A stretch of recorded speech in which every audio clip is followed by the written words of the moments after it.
자, 반갑습니다. 그러면 이번 시간에는 대기에 관해서 공부를 해보도록 하겠습니다. 대기하니까 너무 좀 대기차나요?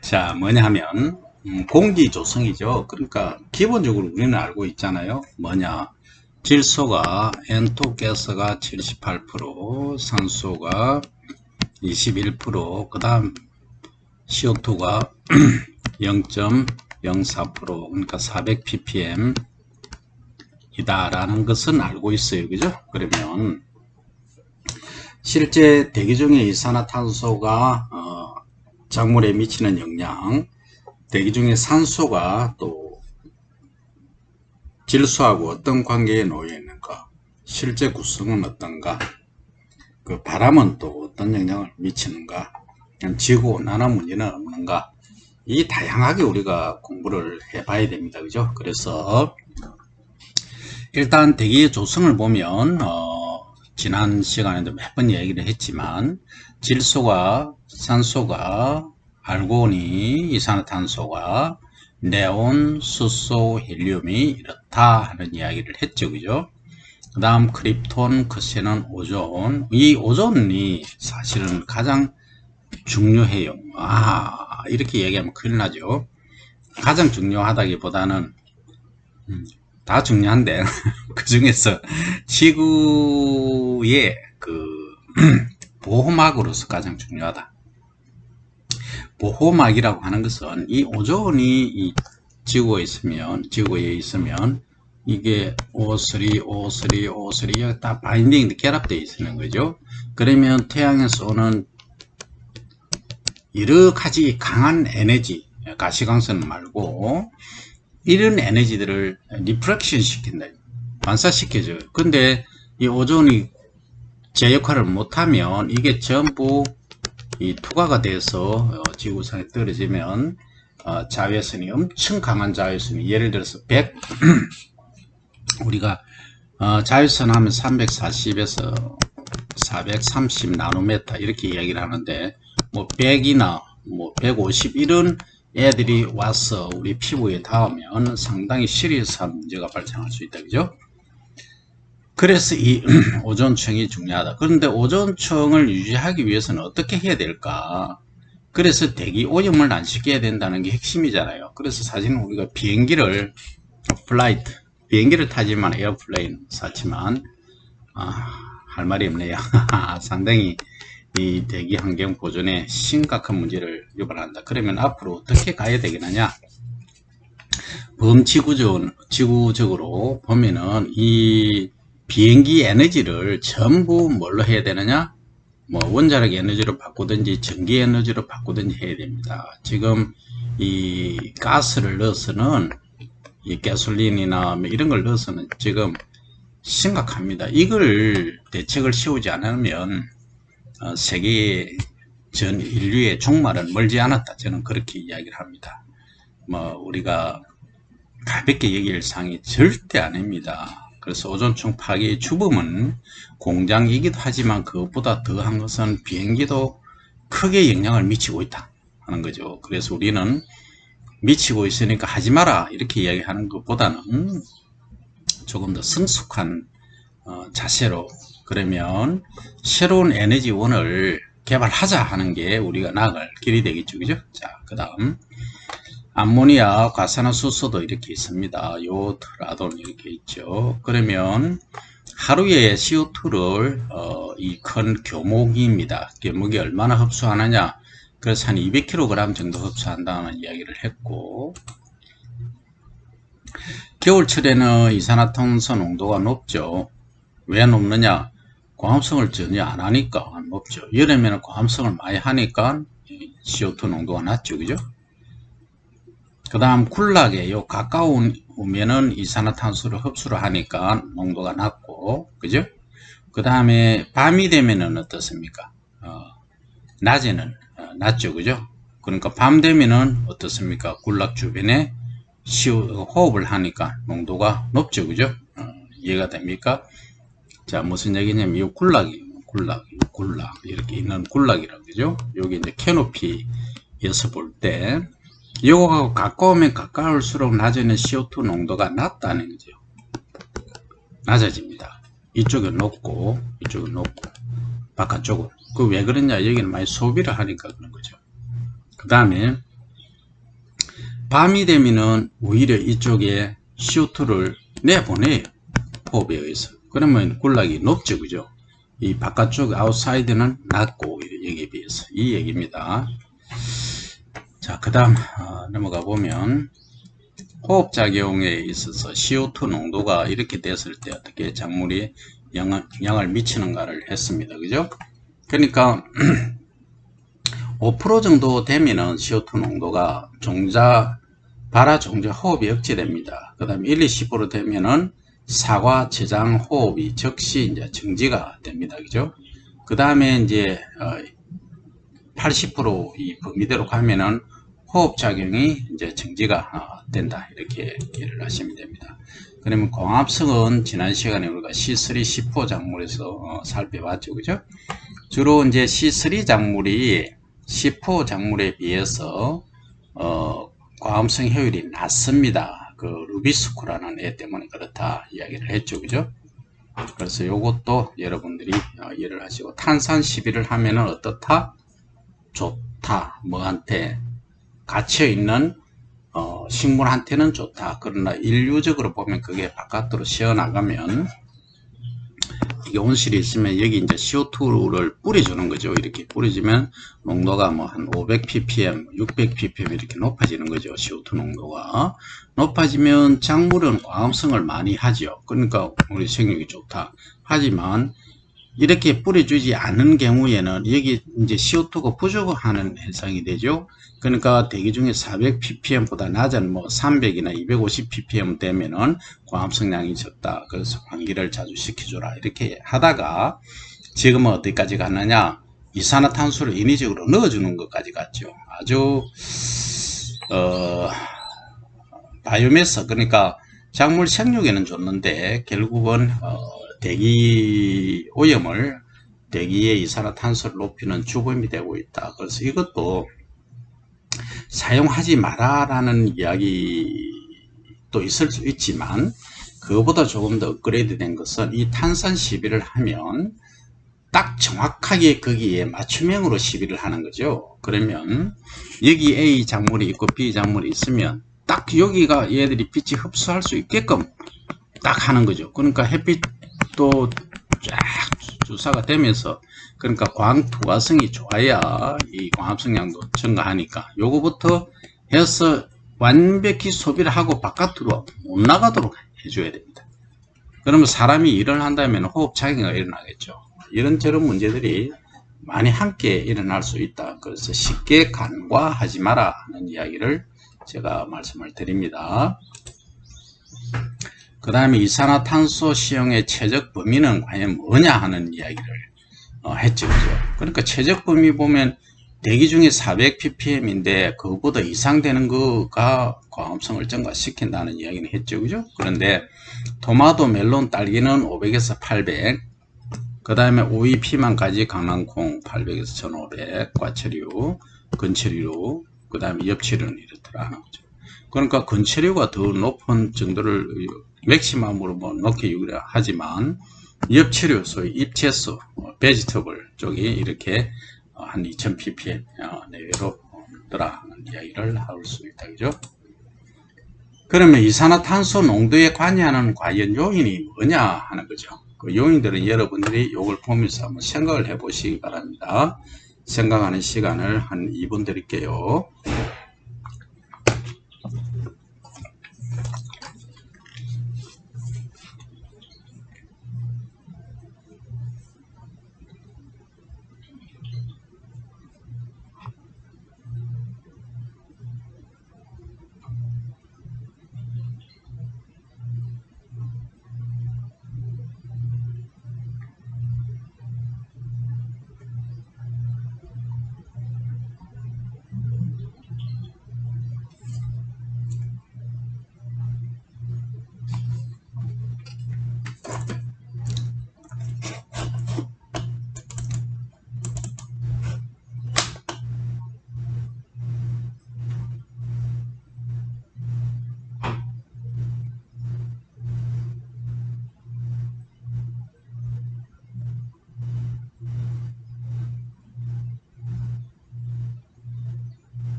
자, 그러면 이산화탄소 농도에 관여하는 요인에 관해서 여러분들 생각을 해보셨나요?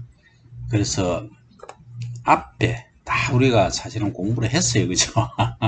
지면과의 거리, 그 다음에 식물체와의 그 식생, 그 다음 바람이 얼마나 부느냐, 미생유기물을 사용했느냐, 계절에 따라서 다 공부를 했죠. 그죠? 겨울처럼 광합성을 적게 하니까 CO2 농도가 높고, 여름에는 많이 하니까 소모가 돼서 낮다. 바람이 이제 산들 불어주면 광합성이 아주 좋다 하는 이야기죠. 그죠? 산소는 이렇게 이제 우리가 이게 이제 젖소죠. 젖소인데 얘를 우리가 키우는 목적은 뭐 단백질 지방을 생산하고 고기도 뭐 그거긴 하지만 얘가 이제 젖소가 자람으로 해서 자라는데 필요한 게 이제 요게 사료잖아요.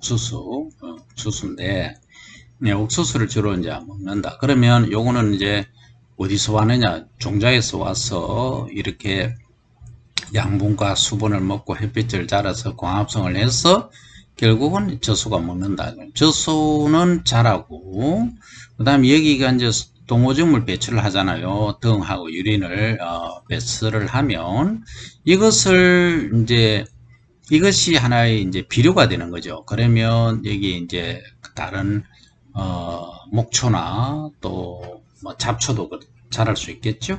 그러면 이런 것들을 또 활용을 할 수가 있는데 결국은 이 사이클이 이걸 또 죽으면 분해도 해야 되고 하니까 이런 여러 가지 암모니아 세균, 아모니아가 있으면 세균이 아모니아성 세균이라고 합니다만 그 다음 지라성, 아질성 이렇게 순환 사이클을 해서 이게 이제 세균에 의해서 또 탈질 공기 중으로 이렇게 또 위로 올라가는 경우가 있어요. 질소가. 그 다음에 또 이제 토양 속이란다. 지표면에 토양이 자라는 이제 콩가, 목초나 콩가 식물이 있으면 또 공기 중에 있는 질소를 지가 잡아서, 고정을 해요. 그냥 박테리움이죠. 에그로 박테리아라기도 하고 다양한 게 있죠. 그러면 이 공기 중에 또 질소 농도가 이렇게 낮아지게 되겠죠. 그래서 이 순환 사이클이 계속 돌겠죠. 그러면 이 아이는 어디 가느냐? 젖을 짜잖아요. 젖소니까 젖을 짜서 젖을 우리가 먹잖아요. 먹으면 이 또 에너지원으로 쓰이고 사람이 성장하고 또 하잖아요. 그러면 결국 사람이 또 배출하는 거는 여기 또 사실은 투입이 돼야 되죠. 이런 순환 사이클이 지속되고 있다. 그러면 산소가 없다라고 하면은 어떤 현상이 그럼 가는 거죠. 숨을 못 쉬니까. 미토콘드리아가 그죠? 나중에 산소를 가지고 있어야 호흡을 하잖아요. 그죠? 그래야 에너지를 만드는데 에너지를 못 만든다. 그죠? 그 다음 질소는 여기에 얘기했던 대로 양분으로 이렇게 쓰인다. 그러면 산소는 공기 중에 21%가 있고 질소는 78%가 있다라고 이야기를 했죠. 그죠? 그 다음에 이제 연하게 부는 설설 산들바람은 아주 좋고 또 안 좋은 것도 있다. 그러면 어떤 게 좋고 어떤 게 안 좋은지 기억을 하는 시간 1분을 드릴게요.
자, 그러면 연풍, 연하게 부는 산들바람은 장점이 이런 게 있다.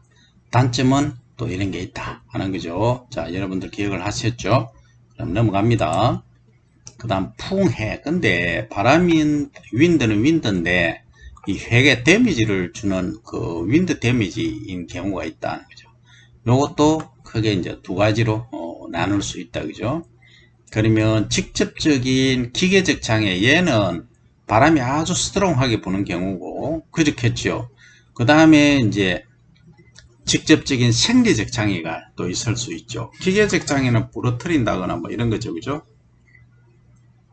깨지게 한다거나. 그거는 생리적인 장애는 이제 호흡, 과음성 감퇴, 작물체 건조시키고 체온 저하, 연풍 피해 이런 것들이 있을 수 있죠. 그래서 이게 기계적인 장애도 어떻게 보면 이런 것은 생리적인 장애하고 비슷하긴 한데 수분을 앗아가고 또 개화를 어렵게 한다. 또 그래서 수분 수정이 이루어지지 못하게 해서 배에서는 이런 청미나 변생미가 발생하고 부패되거나 수량이 감소하거나 이상 목도혈병 등이 발생할 수 있다 하는 이야기죠, 그죠?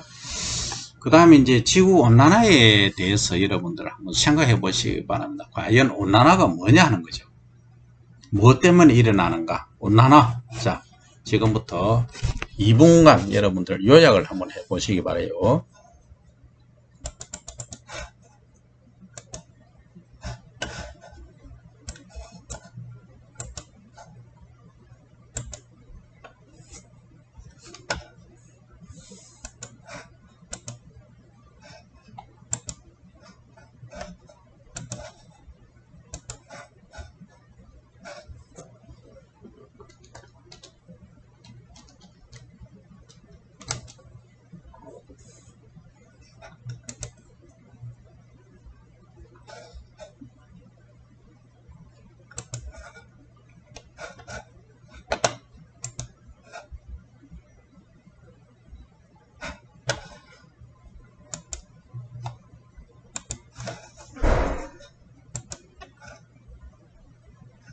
지구온난화가 뭔지 생각하고 계시나요?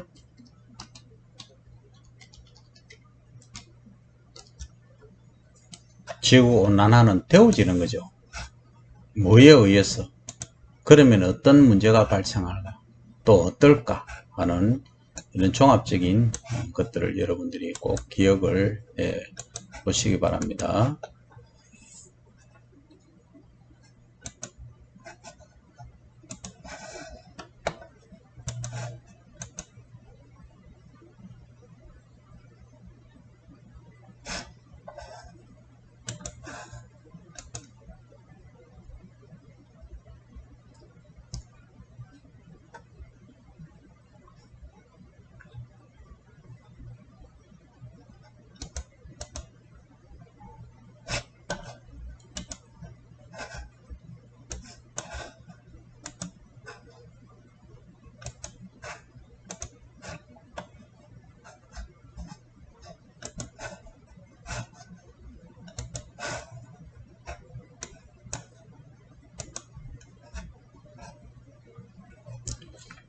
자, 이제 생각이 끝났나요? 아주 중요한 얘기입니다. 아까 이제 비행기에 관해서도 잠시 언급을 했죠, 그죠? 그런데 자동차도 마찬가지입니다만, 지구가 온난화, 어스, 우리가 살고 있는 것을 어스, 지구라고 얘기를 하죠, 그죠? 지구가 워밍 된다, 따뜻해진다. 그러니까 지구가 요렇게 생겼고, 약간 23.5도 기울어져 있고, 요게, 이렇게 돼 있겠죠, 요렇게. 요게 이제, 사우스 아크틱, 노스 아크틱. 그러니까, 요게 이제 적도가 되겠고, 요게 이제 남극, 북극인데, 이 빙하가 이렇게 있잖아요. 남극 많겠죠. 그러면 온도가 이제 높아지면은, 이 남북극의 빙하가 이제 녹는다, 이 말이죠. 아이스가. 그죠? 녹으면 이 해수면의 최대 75m까지 높아진다는 예상이 있어요. 그러면 이 빙하가 녹고 물 온도가 데워지니까 75m가 높아진다고 하면 여러분들 한번 상상을 해보세요. 해안가는 물론이고 내륙지에도 전부 뭡니까? 바다로 덮여버린다. 그래서 이것은 단순히 쉽게 생각할 일이 아니다. 그냥 짚고 넘어갈 일이 아니다는 거예요. 아주 심각한 문제를 유발할 수 있다. 이걸 너무 쉽게 관가하다가는 정말로 심각한 문제가 발생한다. 옛날에 뭐 이런 얘기 하기 뭐 하지만 노아의 홍수, 노아의 방주 얘기 들었죠? 그 전에는 지구의 물이 3분의 1밖에 안 됐어요. 지금은 4분의 3이, 지구의 4분의 3이 물이에요. 그러면 아이스가 만약에 없다. 그리고 온도가 높아져서 물이, 지금 물의 비중이 얼마예요? 물 비중이 잘 생각해 보세요. 1cc당 1g이 나가잖아요. 그러면 1리터당 1kg이 나가는 거예요. 지금 그래요. 그러면 온도가, 바닷물 온도가 30도씨로 높아졌다. 지금 몇 도씨냐 하면, 저 아래쪽에는 물론 차겠죠. 뭐 5도씨, 뭐 4도씨 되지만, 뭐 지표면에 좀 있다 하는 것은 거의 뭐 15도씨, 18도씨 이렇게 유지가 되고 있어요. 그러면 이게 한 30도씨로 만약에 데워졌다면 어떤 현상이 빚어질까요? 요게 물의 비중이 1리터가 1kg인데, 그죠? 1리터가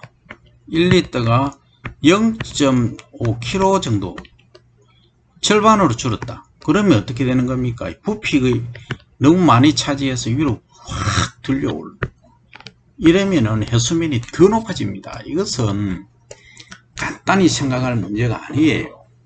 그럼 지구적으로, 우주적으로 생각을 해야 됩니다. 우리는 이 지구를 사실은 우리가 생명을 보면은 지구가 뭐 어떤 역사를 갖고 있는지는 정확히는 모릅니다만, 이 수천 년, 수만 년, 수십억 년 이렇게 이야기를 하지 않습니까? 그러면 앞으로 얼마나 더 갈 것 같아요?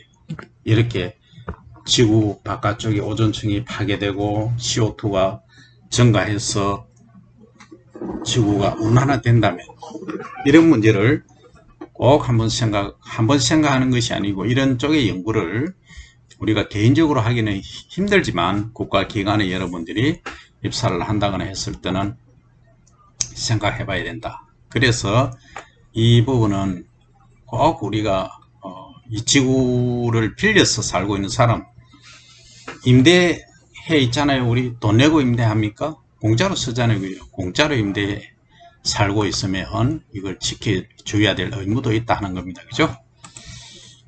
그 다음에 온실가스 이제 이야기를 아까 많이 했잖아요. 이산화탄소가 농도가 이렇다. 연 증가량이 이렇게 증가한다. 그죠? 그래서 온실효과 공온도가 어떻다. 그래서 가스 발생 원인은 석탄, 석유, 천연가스, 뭐 산림벌채 다양하게 있다. 그죠? 그 다음에 염화불화탄소는 거품 크림이라든지 에어로졸, 냉장고용, 냉매욕에 CFC가 상당히 시리어스합니다. 상당히 심각해요. 이게 양은 적지만 그렇다는 거죠. 그 다음 메탄가스는 습지, 그러니까 물찌는데, 그 다음에 변온, 축산, 화석연료 뭐 이런 데서 많이 발생을 하고 있어요.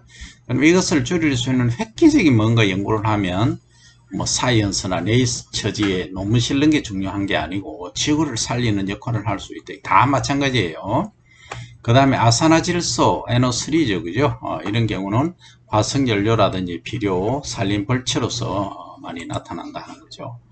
그래서 여러분들은 지구온난화가 생태계에 미치는 영향에 관해서 한번 생각을 해보세요. 이 과목을 들음으로써 강우의 지리적 분포 변화, 동물 먹이 부족, 면역력 약화, 생태계 혼란, 동식물 멸종, 과다 확산, 이런 것들이 된다는 거죠. 그래서 꼭 깊이 한번 생각해 보시고 이번 시간은 여기까지 하겠습니다.